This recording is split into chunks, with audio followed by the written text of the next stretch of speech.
बिस्मिल्लाहिर्रहमानिर्रहीम। अस्सलामुअलैकुम। घर में आम इस्तेमाल होने वाले घी जो हम पराठों के लिए इस्तेमाल करते हैं उसको गर्म करके चंद टुकड़े बर्फ़ के डाल दें और फिर कमाल देखें। ये राज बहुत कम लोग जानते हैं। चलते हैं जल्दी से रेसिपी स्टार्ट करते हैं। तो सबसे पहले लेंगे हम एक पैन और इसमें डालेंगे घी। देसी घी नहीं है बल्कि ये घी जो हम पराठों के लिए, हलवा बनाने के लिए, आम रूटीन में हम इसको इस्तेमाल करते हैं। तो ये वही वाला घी है, इसको हमने डाल दिया है। कोई मेजरमेंट नहीं है इसमें, जितना आपको चाहिए, जितने बटर आपने बनाना है उतना ही हम इसमें घी का इस्तेमाल करेंगे। तो इसको मैंने 1 से 2 मिनट तक इसको पका लिया है, क्योंकि इसके अंदर जो थोड़ी बहुत स्मेल होती है घी की और इसका जो कच्चापन है वो इससे ख़त्म हो जाता है।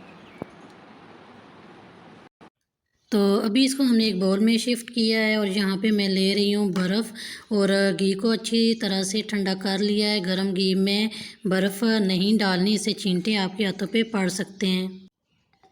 तो घी को अच्छी तरह से ठंडा करके फिर इसमें बर्फ़ का इस्तेमाल करना है।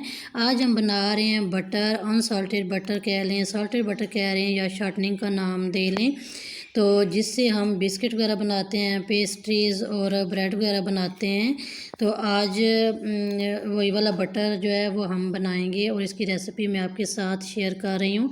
और ये मार्केट से बहुत महंगा मिलता है, इसलिए आज हम इसको घर में तैयार करेंगे। बेकरी में जितनी भी चीज़ें बनती हैं, बिस्किट, ब्रेड, पैटीज़, ये सब चीज़ें इसी बटर से ही तैयार की जाती हैं। तो आज मैं इसकी रेसिपी आपके साथ शेयर कर रही हूँ। आप भी इसको घर में इजीली बना सकते हैं और इसको बिस्किट बनाने के लिए इस्तेमाल करें, ब्रेड बनाने के लिए इस्तेमाल करें, तो आप इसको आसानी से इस्तेमाल कर सकते हैं। और दूसरी बात ये कि इसको 1 महीने या 2 महीने तक भी आप इसको स्टोर कर सकते हैं, ये ख़राब बिल्कुल भी नहीं होगा।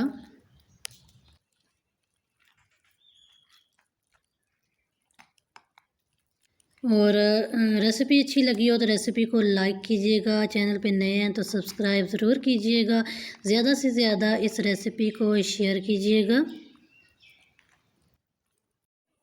तो यहाँ पे आप देख सकते हैं बर्फ़ सारी पिघल गई है और अभी ये ठंडा पानी है। तो इसमें हम इसे जो बटर है इसको हम अच्छे तरीके से हाथों से मैश करेंगे। जिस तरह हम पोटैटो मैश करते हैं बिल्कुल इसी तरह इसको मैश करना है।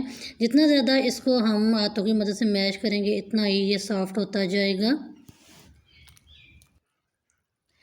स्टार्ट में आपको बहुत ज़्यादा ये हार्ड लगेगा और जैसे जैसे हम इसको मैश करते जाएंगे ऐसे ऐसे ये सॉफ्ट होता जाएगा। यहाँ पे आपको ऐसे लगेगा जैसे आपने मक्खन बनाया है, मक्खन की तरह ये हो जाएगा।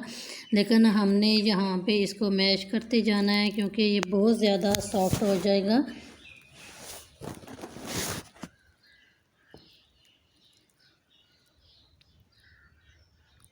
तो यहाँ पे आप देखिए पानी अभी भी है और ये अच्छी तरह से ठंडा पानी है। इसी पानी में हम इसको करें। तो ये आप देख सकते हैं तकरीबन 10 से 15 मिनट में कितना अच्छा बटर तैयार हुआ है। इसका कलर भी चेंज हो गया है। अभी हम स्पैचुला की मदद से इसको थोड़ी देर के लिए हम इसी तरह हिलाएंगे ताकि ये और ज़्यादा सॉफ्ट हो जाए। तो इसी तरह आप ये बटर बना के महीनों तक आप इसको स्टोर कर सकते हैं। और अगर आपने बिस्किट बनाने हैं, ब्रेड बनाने हैं, पैटीज़ बनाने हैं तो ये बटर आप इस्तेमाल कर सकते हैं, बजाय इसके कि आप मार्केट से महंगा बटर लेके आएँ। आप इसको घर में बना के इसको आप स्टोर कर सकते हैं। उम्मीद है आपको ये रेसिपी अच्छी लगी होगी और अच्छी लगी है तो लाइक ज़रूर कीजिएगा।